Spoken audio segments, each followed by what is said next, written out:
나는 요즘에 주식장이 별로 안 좋아서 마음이 별로 안 좋아. 자산을 지식하기에는 나는 주식 투자보다는 부동산 투자가 낫다고 보거든. 주식으로 1억 번 사람은 내 주위에는 없지만 부동산으로 1억 안 버는 사람은 없더라.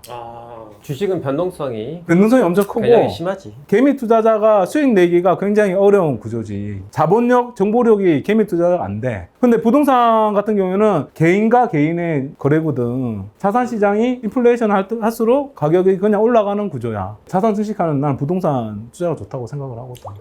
지금 수도권 아파트가 너무 많이 올랐는데 이럴 때 뭐 어떤 투자를 해야 되니? 조금이라도 싼 거 사는 게 낫겠지? 강남의 대형 아파트를 사든지. 대부분의 사람들이 그게 여유가 안 되잖아. 결국에는 절대값이 싼 아파트, 뭐 9억이야 6억이야 이 금액대에서 찾는 게 맞지 않나라는 생각이 들더라고. 주구장창 강남만 계속 오르는 경우가 없거든. 투자 자금 대비해서 성과가 더 좋을 때가 있으면 그쪽으로 투자자가 실물거주자들이 다 움직인단 말이야. 그렇기 때문에 지금 순간에도 저평가 단지는 항상 존재한다. 부동산 시장이라는 것은 내가 매수를 해서 등기까지 최소 몇 달이 걸린단 말이야. 실거래가 올라올 때까지 최소 또 한 달이 걸려. 그 시간에 텀이 있다는 거야. 또 중요한 개념은 순환 매장이거든. 강남이 오를 때가 있고 강북이 오를 때가 있어. 신축 재개발이 핫할 때가 있고 갭이 적은 구축이 오를 때가 있어. 그 시기에 따라서 저평가 대상은 항상 다르다는 거지. 그리고 요즘에는 수도권의 외곽이 지금 핫하고 많이 오르고 있잖아. 인천이 제일 많이 오르고 있어. 몇 년 전만 해도 물량이 많아서 여긴 도저히 오를 수 없다. 이부망천 이런 얘기도 있었어. 지금 전국에서 가장 많이 오르고 있는 게 인천이야. 그리고 부천도 엄청 많이 오르고 있거든. 그 이부망천의 뜻이 바뀌었잖아. 원래는 이부망천이 이혼하면 부천 가고 망하면 인천 간다. 뭐 이런 지금 얘기인데. 뜻이 바뀌었어. 이제 부천도 못 가고 망설이면 인천도 못 간다. 이미 현실이 된 것 같은데. 이미 이렇게 됐어. 이미 올라갔어. 근데 이 사이클이 또 돌면 다음 순환이 강남에서 시작해서 또 강북에 오르고 이런 식으로 지금 3순환은 지금 돌고 있는 거거든. 실거래가 등재하기까지 30일의 텀이 있으니까 저평가 아파트를 찾을 수 있는 골든타임이다. 이렇게 보는 거잖아. 자, 그럼 이제 어떻게 해야 될까? 아실이라는 좋은 어플이 또 있고. 그 취업된 거니? 좀 지표들이 있잖아. 몇 개만 좀 이야기를 해보자고. 가장 중요한 지표를 뭐로 보고 있지? 공급량이겠지 아무래도. 그렇지. 투자 지역을 선정하는 데도 중요하고 투자하는 단지를 선택하는 데도 난 중요하다고 생각하는 게 공급량이거든. 그 지역에 앞으로 3년간의 공급이 없으면 전세가부터 오르면서 전세가가 오르면 전세율이 높아지고 투자 여력이 생기면서 이제 갭이 적어지면서 매매가가 올라가는 그런 패턴이 많이 일어나거든. 예를 들어서 내가 부산의 대연동이다. 여기를 투자를 한다 생각하면 남구의 공급 물량도 중요하지만 인근 구의 해운대나 광안리 뭐 이쪽에 공급도 같이 봐야 돼. 왜냐하면 인근 지역의 공급량도 내가 투자하려는 지역의 공급량에 영향을 미치거든. 신축 공급량이 어떻느냐 이것을 미리 공부를 해두면 그 지역의 전세가부터 시작해서 앞으로 매매가를 충분히 예상이 가능해. 비슷한 가격이었는데 이렇게 갭이 벌어졌을 때는 얘가 저평가라는 소리야. 이때는 뭐 네이버로 매물도 많이 봐야겠고 현장을 또 많이 가보기도 하고 전화도 많이 가봐서 우리가 빨리 좀 캐치할 수 있는 뭔가 모르는 또 호재가 있을 수도 있어. 주변에 그 호재가 있을 수도 있고 투자자가 많이 유입됐을 수도 있고 뭐 공급량이 많이 부족했을 수도 있고 이런 걸 빨리 캐치를 해야 될 것 같아요. 어떤 구에 일정 동네에 이제 대장단지가 신고가를 찍기 시작하면 그 근처의 신축이나 준신축도 같이 갭을 메우면서 올라가. 나 같은 경우에는 관심 있는 지역에 엑셀로 그 시세를 계속 정리를 해놓거든. 2개월 뒤, 4개월 뒤, 6개월 뒤 실거래가와 호가를 계속 관리를 해. 시세를 추적하다 보면 일시적으로 저평가된 자산이 딱 나와. 가격은 항상 상대적이고 저평가 지역은 상황에 따라서 계속 생길 수 있다는 거지. 시세 트래킹은 굉장히 투자자들한테 중요한 부분이거든. 이 단지의 시세, 그 다음에 이 옆 단지 서로 비교도 해야 되고 얘네들이 어떻게 변화를 하고 있는지 그런 거 파악하는 게 굉장히 중요하고 호갱노노라는 어플이 어떻게 보면 이 알림 설정도 되고 그래서 이 참 편하게 관리할 수 있는 것 같아요. 굉장히 중요한 부분이야 시세 트래킹. 나도 호갱노노라는 어플 통해서 관심 단지를 전부 다 알람 설정을 다 해놓거든. 나도 해놨어. 전세가, 매매가 이걸 알람 설정을 다 해놓으면 거래가 될 때마다 알람이 다 와. 내가 알람해놓은 단지에 신고가가 계속 뜨는 시기가 있어. 그 단지도 핫해지지만 인근 단지도 올라가는 시점이 되는 거지. 1년의 지표들을 보고 파악을 해야 되는 거지. 어디가 저평가인지 어디가 고평가인지 어디가 곧 올라갈 지역인지. 그 하나의 팁을 준다면 전국을 대상으로 투자를 검토를 하고 예를 들어서 나주 혁신도시라든지 경북도청 신도시라든지 이런 곳들은 아직까지 투자가 활발하게 일어나고 가격 상승이 많이 일어나지는 않은 곳이지만 투자자들 관심은 계속 있는 곳이거든. 이제 대장 단지들을 하나씩 다 알람 설정을 해놔. 1등 단지와 2등 단지를 알람을 시켜놓으면 어느 순간 거래가 많이 되면서 신고가가 계속 나오는 시기가 있어. 비록 그 대장 단지에 진입할 시기는 늦었지만 인근 단지에 갭매우면서 투자할 기회에 아파트는 많이 포착을 할 수 있는 거거든. 전국을 대상으로 이제 대장 단지에 알람을 설정해놓고 거래량과 신고가를 체크해 놓으면 하나의 투자의 포인트가 되기도 해.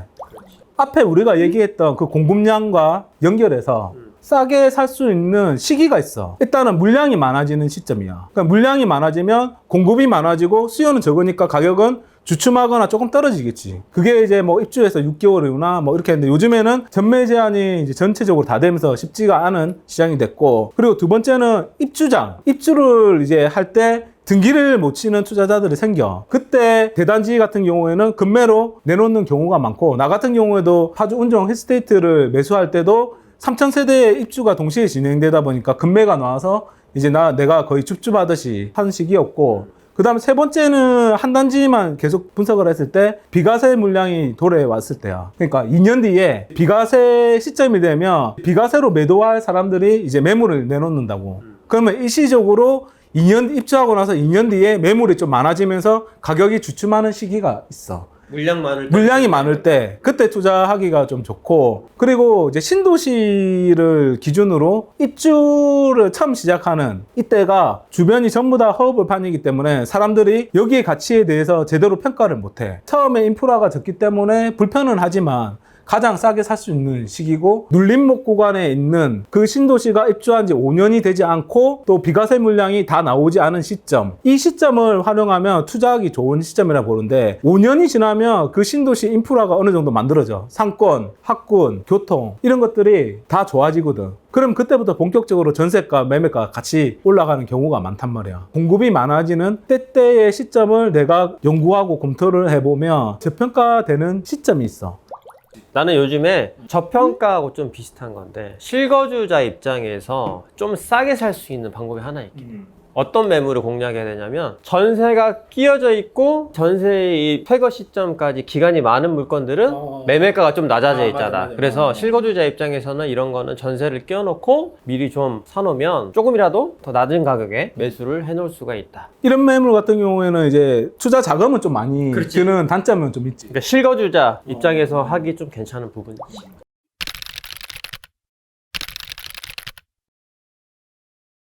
그럼 직장이 판교잖아. 그러면 판교에, 나도 판교에서 일했었거든. 판교 남자였어.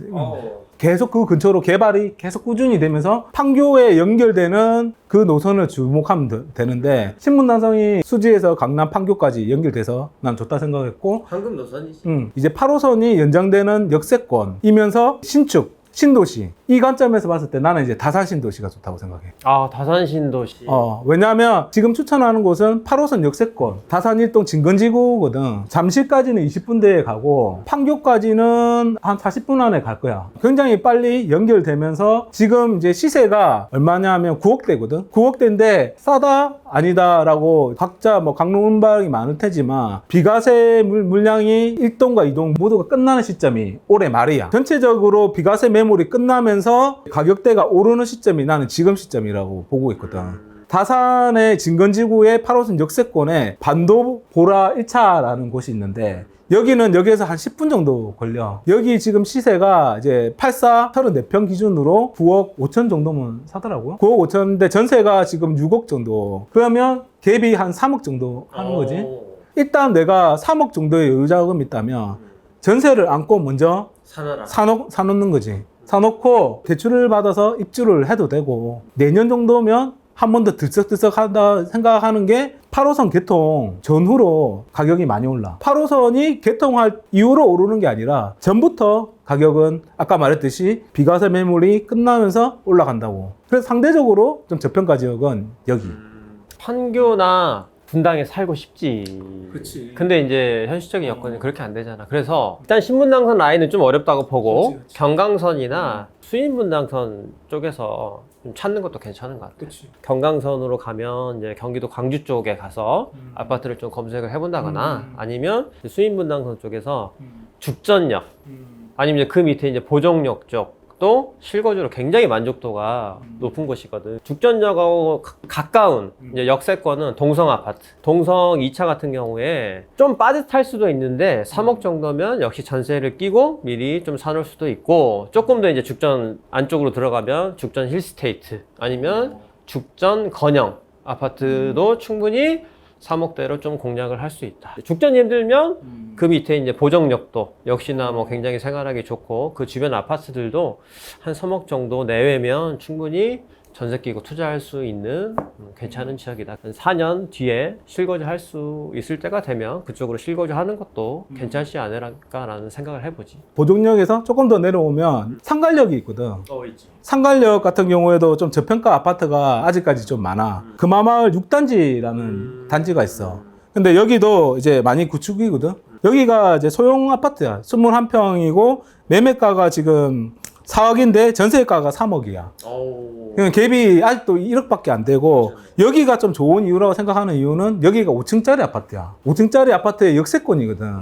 이제 30년 됐긴 했는데 대지 지분이 조금 높아. 5층짜리? 근데 용인의 역세권이면서 대지 지분이 조금 높고 저층 아파트가 많지 않거든. 근데 이런 것들은 나중에 또 재건축할 수 있는 건이 되기 때문에 이런 것들은 실거주 하면서도 나중에 재건축을 기대해도 할 수 있는 갭 1억에 좀 좋은 지역, 좋은 단지다. 아, 투자금 1억이야? 그렇지. 지금 가려고 그래? 아, 잠깐 OTP 좀 꺼내려고. 어? 지금 바로 가려고, 살려고 그런 거 아니야? OTP 꺼내려고. 여기는 갭 1억이야. 괜찮다. 판교에 계신 사연자분, 부터린치가 쏘기 전에 꼭 한번 먼저 임장을 가보세요. 전라도와 경상도를 가로지르는